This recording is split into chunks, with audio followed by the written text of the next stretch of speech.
Hello everyone and welcome back to my channel. So in today's video I would be talking about a new set of nail polishes that I recently hauled in a video. They are really affordable and the main reason that I bought them was due to the claim of the company that these nail polishes are actually one coat nail polishes, and by that I assume that I would just have to apply one coat of the nail polish and it would give me a full pigmentation and it would be it. And the best part was the retail price of the nail polishes, which was just rupees 60. So as you must have already read by the title of the video, today's review would be about Insight Cosmetics one coat nail polishes. These nail polishes are available in 12 color options and each of them retail for rupees 60. I have 4 colors from the collection, and in today's video I would not only be talking about all 4 of these colors, but I also be swatching all of them on my hand. So if you're interested in knowing how these 60 rupees one coat nail polishes performed, then keep on watching. So as usual, let's talk about the packaging of these nail polishes first. Just excuse the noise outside. There's some construction work going on in the neighborhood, and that is the reason that there is some weird outside noises. I would try and eliminate the noises as much as I can, but just bear with them for this particular video. Okay, let's start with the packaging of these nail polishes. For a 60 rupees nail polish, honestly I did not expect a lot from the packaging, but surprisingly the nail polish does have an outer box, and this particular outer box mentions the brand name, the name of the nail polish. It also contains the number of the nail polish, and there is a little cutout right here from where you can see the color of the nail polish. Now coming to the actual bottle, this is how the actual bottle of the nail polish looks like. Honestly, I am not happy with the way it looks. To me, it looks a little tacky. I am not a fan of this golden colored lid, and I'm not a fan of the shape of the lid as well.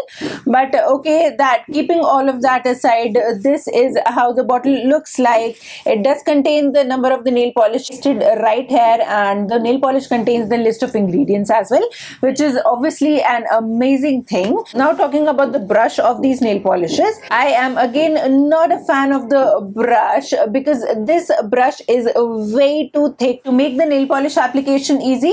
I wouldn't say that I am a nail tech or something, or I am a pro in applying nail polishes, but I have been applying nail polishes since I was at the age of 10, and I usually am able to work with any sort of brushes or any nail polish formulas, but this particular nail polish brush made it really hard for me to apply the nail polish. The brush of this particular polish is so thick that it became pretty difficult for me to keep in between the lines of my nails and not go around my nails with this nail polish. I hope you understand what I mean. So if you are a beginner, you would actually have a hard time in applying these nail polishes. You can easily clean these nail polishes afterwards if you mess with them. Again, for me it is just a waste of time, and so I'm not very happy with the size of the brush that comes with these nail polishes. This is all about the packaging that I have to say. Before going into the formula and does it actually go with the claim of a single coat nail polish, let's get into swatching all of these 4 nail polishes.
welcome back. You have seen how all four of the colors look like. I would say I actually did like of the colors a lot more than I was expecting. I loved how both the shades 74 and 75 looked on my nails, but unfortunately the formula of these nail polishes did not work for me. I've already mentioned that the brush that comes with these nail polishes is a bit thick, and the formula of these nail polishes is actually even thicker, so it becomes really difficult to apply these nail polishes. Moreover, the claim of one coat nail polish do not go for all the colors in the collection. For example, particular dark purpley sort of a shade, which is shade number 161, do not look good in one coat, and you do need to apply 2 or 3 layers, which make the application even messier. So yes, I do not think that the claim of one coat nail polishes actually work for these nail polishes. Again, they are just 60 rupees nail polishes, but even for 60 rupees, I personally do not recommend these nail polishes. I somehow feel that I have something with Inside Cosmetics. I think that other people do like their formulas, but I have tried the pastel nail polishes and I did not like those, and now I have tried these one coat nail polishes and unfortunately I did not like these either. The pastel nail polishes were a little better than these, but this is something I absolutely did not like. If you are interested in seeing the nail swatches of the pastel nail polishes that I have from Inside Cosmetics, then I would be linking that video in the description box down below and somewhere here on the I button, so you can check it for yourself. The shades in that collection are beautiful, and honestly saying, the shades in this particular collection is also decent, but the formula and the claim of the one coat, because of which I bought these nail polishes, did not work for me, and hence I am not gonna buy them again. I might be using the green and the orange one, but the other two shades I did not like at all. So yes, that were my thoughts on these new Inside Cosmetics one coat nail polishes. Do let me know, have you tried these nail polishes and what are your experience with these nail polishes? Do let me know in the comment section down below. And if you are interested in seeing more review and nail swatch videos on my channel, then do not forget to subscribe to my channel and ring the notification bell down below so that you get notified whenever I upload a new video. So that's it for today's video. Thank you so much for watching my video. Namaste.